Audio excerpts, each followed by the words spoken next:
Hello, it's Di from Wild Harvest School of Self-Reliance here. Am I live? Can somebody give me a thumbs up if it's working, please? Because I never know with reception here.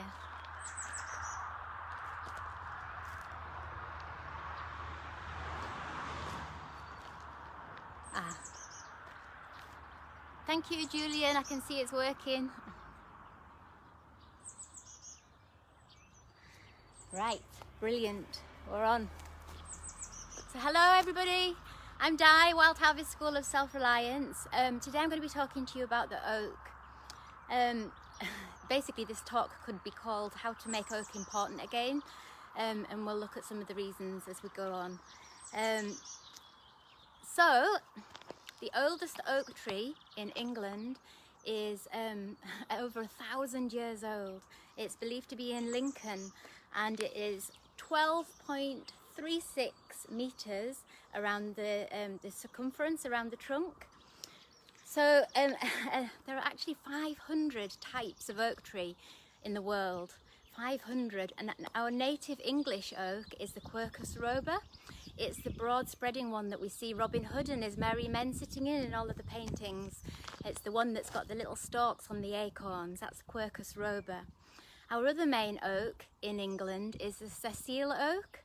It's a lot taller and slender, and it doesn't have the stalks on the acorns. There are also some leaf differences as well. Now, it's a sad fact that 70 of those 500 oaks across the world are actually endangered now. That's almost a sixth, basically. A sixth of the oak trees in the types of oak tree in our world are endangered. So it's a sad fact that when a part of nature stops being useful for man, we devalue it and we don't look after it. Our nation was once built of oak, but now we have steel-framed buildings, we have metal boats and electric heating.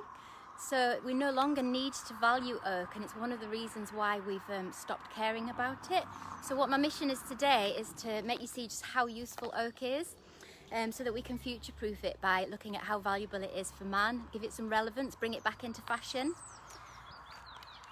Now, some numbers to do with oaks. We've already said that an oak tree can live to be 1,000 years old. Each tree can produce 10,000 acorns. We're going to look at acorns in a little bit. But if it takes about 30 years to come into acorn production, an oak tree doesn't start producing acorns for the first 30 years, then over 950 years, say, we've got 950 years worth of acorn production. So we're looking at the food value output of this tree. So in that 950 years, every year isn't going to be an acorn year, a mast year. Mast years happen only about once every 5 years, and a mast year is when all of the oak trees communicate with each other and they shed their acorns at the same time. And the reason they do this is so that they can blitz the floor, to reduce any competition from anything else and ensure that some oak can grow in that year. However, out of those 10,000 acorns per oak tree, only one will become a tree. So that's 9,999 acorns just left on the floor. Another number fact about oak trees is that there are about 2,000 different types of life form living in an oak tree, and 376 of those can live on oak. So oak isn't just useful for us, it's useful for other wildlife as well. So acorn use, all those acorns are on the floor. We now know that only one out of the 10,000 that each oak tree sheds in a mast year will come to fruition. So what about all the others on the floor? Our ancestors, once over, would have actually grazed pigs on the acorns off the floor, and they would have fattened the pigs and then eaten the pigs. However, they couldn't turn food down, so they would have tried the acorns themselves and very quickly learned that eating acorns raw gave them upset tummies. And that's to do with the high level of tannin. Tannin is a substance that if anybody's ever drank a black tea on first thing on a morning on an empty tummy, and it can kind of give you a queasy tummy, that's due to the tannins. So raw acorns have high levels of tannins in. So our ancestors would have quickly learned that they had to do something, process the acorns to get those tannins out. So they used to put them in sacks in streams, and the water would leach the tannins out over a couple of days. today what we can do is we can simply put the acorns, we go out in September, sweep them up off the floor and just put them in your oven on a baking tray, and have them on low for a few hours, and that will leach the tannins out that way. You'll also notice then that the shiny shell will start to split open, and inside will be a really beautiful matte nut brown colour, and that's the bit that you want. So then you'll peel off the shiny shells and you can re-roast the nuts. So if you put the nuts back in, re-roast them, then bring them out and put them in a food processor or smash them up to make them smaller, and then you can put the bits back in the oven to roast those, and then you can turn that into either acorn nut cookies or who likes peanut brittle? It's an old-fashioned sweet, but you can actually make acorn nut brittle, or you can bring it right up to date and do salted caramel acorn nut brittle, okay, at that point. However, what you can do is further roast your acorns and grind them up into a powder, and with that powder our ancestors would have baked things. So you can bake, add it to nut roasts or to sweet things. However, there is no gluten in acorn powder, so our ancestors, they would, well, and us too, if we're baking with acorn powder, you have to add either egg or a normal flour in order to get it to bind. So other things you can do with the acorn once you've ground it and re-roast it again is you can actually make acorn coffee, which is really delicious.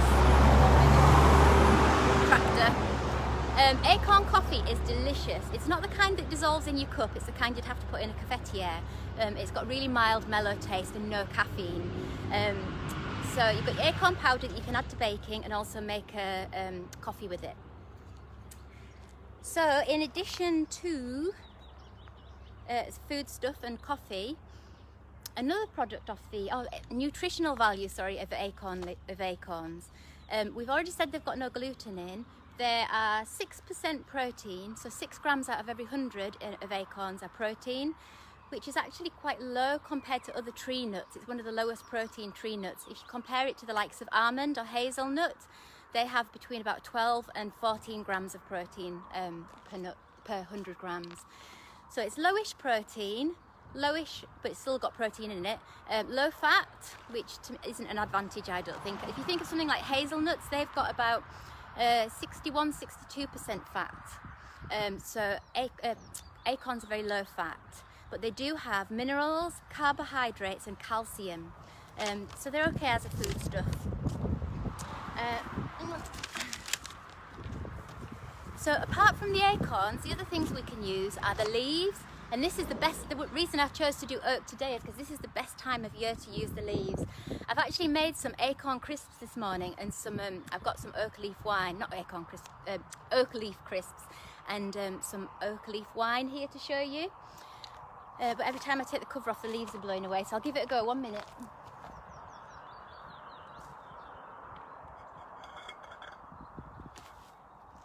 So this is what acorn crisps look like. If anybody's tried the kale crisps, well, you've got free crisps on your doorstep. So we've got acorn crisps there. Oak leaf crisps there. We've got oak leaf wine. So the leaves in April and May, it's the best time to pick them. Can you see how vivid green they are? Lovely pale green, not that dark tough leaf that you see in summer. So April, May is the best time to pick them. And for the crisps, all you need to do is just cover them in a little bit of oil and put some salt on them and bake them in the oven for about 10 minutes. And they're absolutely delicious, hot or cold. Then to make the oak leaf wine, all you need to do is come out with a big bucket and a measuring jug, and you want about 8 pints of oak leaves, and you put them in a bucket of cooled boiled water, a bit of yeast. I'm not really into drinking alcohol much, so I've just used bread yeast. So I know to the winemakers of you, I'm a bit of a heathen, but it worked. It did work. The reason mine is brown there, by the way, is because I use dates instead of sugar, dates and sultanas instead of sugar, bit of lemon, and you just leave the leaves in the bucket for a couple of days, strain the whole mixture into your demijohn and leave it for 6 months, and it's absolutely delicious. So we've got the acorns, we've got the leaves. Another thing to mention about the leaves is the leaves on the Quercus robur are slightly different from the leaves on the cecile, in that the central vein on the Quercus robur is a bit shorter, whereas on the cecile the central vein goes all the way to the top, so it's another way of differentiating them. So the other thing then, so we've got food, we've got drinks. The other thing that in one of my chapters in the book, I teach you how to make your own toothpaste, which is fine, very well, but what do you do then if you haven't got a toothbrush? Well, throughout time and still today across the world, people use chewing sticks. In fact, if you go on Amazon, you can find chewing sticks. However, you don't need to buy them because you can get them for free off your oak tree. I've got one that I prepared earlier. A chewing stick is literally just a twig from a tree that has got some kind of phytochemical in it that is antimicrobial or astringent.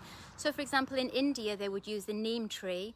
Over here we can use apple, we can use birch, and we can also use oak. So you've got a free toothbrush here as well. You just chew the end to feather it, and then you use it to brush around your mouth.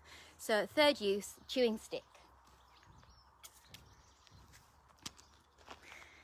So in addition to kind of things to eat, things to drink and the chewing stick, oak was traditionally used for dyeing fabric. There's a few parts of the oak that you can use to dye fabric, but the bit I'll talk about at the moment is the bark. You're probably familiar with the bark of an oak tree. It's quite furrowed, dark grey. Well, to make a dye, to dye fabric, so if you've got an old white t-shirt that's going a bit kind of grey or whatever, and you want to dye it, there is a chapter in my book on natural dyeing, by the way, how to dye with natural plant materials. What you would do is you take your plant material, so in the oak case the bark, and you would put it in water overnight, and then in the morning you'd boil it up for an hour, the bark and the water. Then you strain the plant material out of the water, and that's your dye bath. So, but in the meantime, you need to be mordant in your fabric, which means to have it soaking in something, warmed up in something like alum or some kind of mineral or some kind mineral salt or some kind of metal, and that causes the dye to then stick to the fabric. The oak bark tends to produce kind of greyish black colours on fabric, but there's another part of the oak that you can dye with that has a different colour altogether, and it's I don't know if you've ever seen the little oak galls. Some people call them oak apples. They're not apples. What they are is they're just a parasitic infection of the tree. It's the tree's response to this parasitic infection. That's the most tannin-rich part of the oak tree. So those oak galls have been used for dyeing as well, and that gives a beautiful kind of tawny, fawny brown colour. So those galls have also been used to make ink. So we've got dye for fabrics, but also now we can make ink with an oak tree. And how to make ink is you take the oak galls and you need to bash them up a little bit, and then it sounds complicated, but it's not. You need some ferrous sulfate. You can make your own ferrous sulfate by putting rusty nails in a jar, leaving it for a week with a bit of water and maybe a little dash of vinegar, and then you can add that to the oak galls, and it will give beautiful kind of black medieval ink. It was used in medieval times. So we've got food, drink, toothbrushes, we've got ink, we've got dye.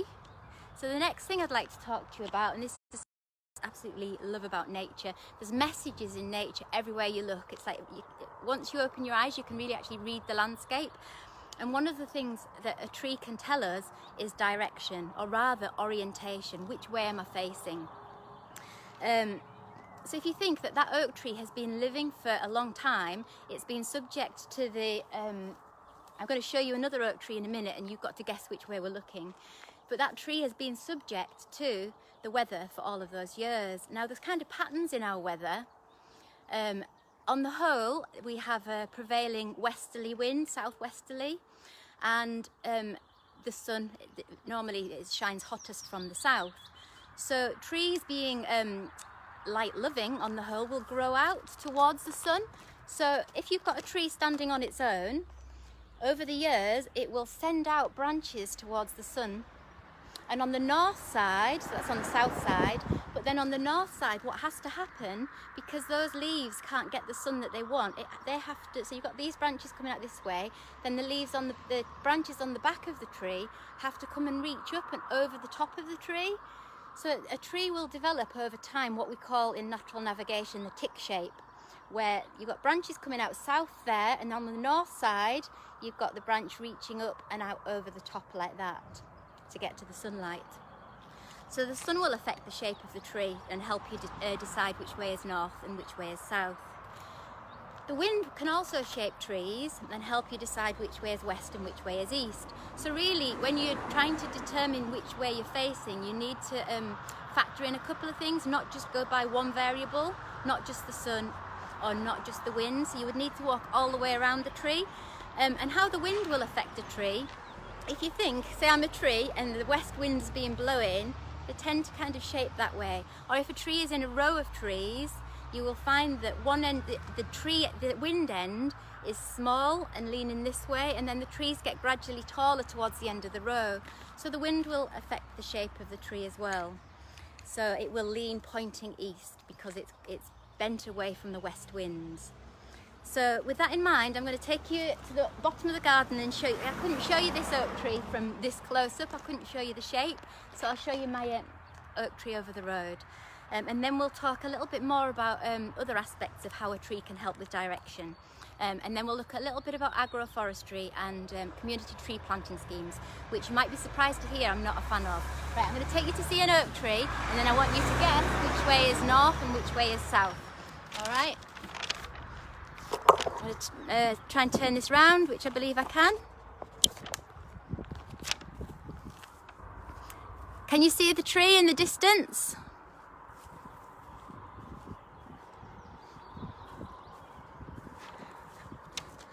Okay, so the oak tree that you see in front of you now, can you work out which way this camera is facing by looking at that tree? Remember what we said about the branches on the south side will reach out and the branches on the north side have to come up, and it develops a tick-like shape. This is a reverse tick. Okay?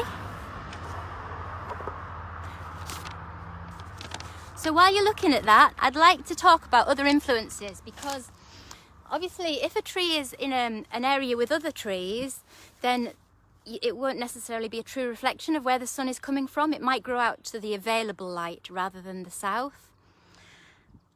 Other influences could be if it's in a built-up area, the wind will always run down a street. So it won't necessarily be the prevailing wind that shapes a tree. It's the same in a valley as well. A tree in a valley won't show the prevailing wind. It will show the fact that wind is always funneled up and down a valley. If you want to see the direction of the wind and you're in a valley or in a built-up area, you have to look even higher than the trees. You have to look up to the clouds above the valley or above the road. I can see some of you are getting it right. And look at the clouds above and see which way they're blowing. So it's not as simple as just using the tree. There's so many other variables. For example, if there's water near the tree, a tree can grow to reflected light as well, not just the actual south. So what if this tree had been chopped down? It wasn't there to help us, but there was a stump. Any idea then how we'd be able to tell which way was north and south? Does anybody remember looking at tree rings as a kid? If you look at tree rings and you could count them to see how old the tree was, but also tree rings can help us with direction, because usually on the side of the tree that has been the most lit, the trunk will also grow more. So when you look at the rings, there'll be greater spacing between the rings on the sunny side than the rings on usually the north side. Again, bearing in mind all those other variables that we talked about. So I'll turn this camera back round so I can see you. So we've looked at the sun, wind, other influences, rings on the tree stump if the tree wasn't there. There is another thing, an interesting thing about trees in woodland, and that's that if you see lots of fallen trees in a woodland and they're all fallen the same way, and say they've got the root ball at one end and then they've got the branch end at the other, even if it's been years and years that they've been laying there and they're covered in moss, these are still indicators as to direction, because if they've all blown down the same way, usually that's been in a storm or from the prevailing wind. So you can class those as forest floor compass needles. The root ball end would obviously be west, and then the other end would be east. So there's other ways trees can tell you direction as well. So next we'll look at the plants that grow on trees as an indicator of orientation and direction. The first, and one that I find really fascinating, is lichen. Lichen is a really unusual plant. It's a combination of fungi and algae in one plant, in one living organism. And the oak tree is home to, what's it home to? Oak moss, which is actually a lichen. It's home to, so that would be on the sunny side. Xanthoria, which is like a golden crust, would be another sign. And then people say, oh yes, moss always grows on the north side of a tree and lichen would always grow on the sunny side of a tree. Well, yeah, that is partially true, but the whole moss on the moss will grow wherever there's damp. So if you see moss on the tree, you can only really take that into account if it's about 4 feet above the ground, because moss will grow on the south side of the tree as well if the ground is damp around it. So only use moss as a clue if it's about 4 feet above the ground. Otherwise it's just representing the damp in the ground. And then so usually we would say that the lichen would be on the sunny side because it's light loving and warmth loving, and the moss would be, as long as it's 4 feet above the ground, on the colder north side. Another plant that lives on the oak tree that can help us with direction is the ivy. We're all familiar with that classic ivy leaf shape, but did you know that's only part of the ivy plant? It puts out, after about 10 years, it puts out a secondary growth which looks nothing like the traditional ivy. The traditional ivy likes the dark side, it likes to be in the shade, but after 10 years when it puts this new growth out, that is actually sun loving, and that will move around to the south side of the tree. So if you ever see ivy that is very, very well established on a tree, and you'll see the clump, very close hugging traditional ivy leaves, but then you'll see the new growth will be kind of bending towards the light, so you can use that as another indicator.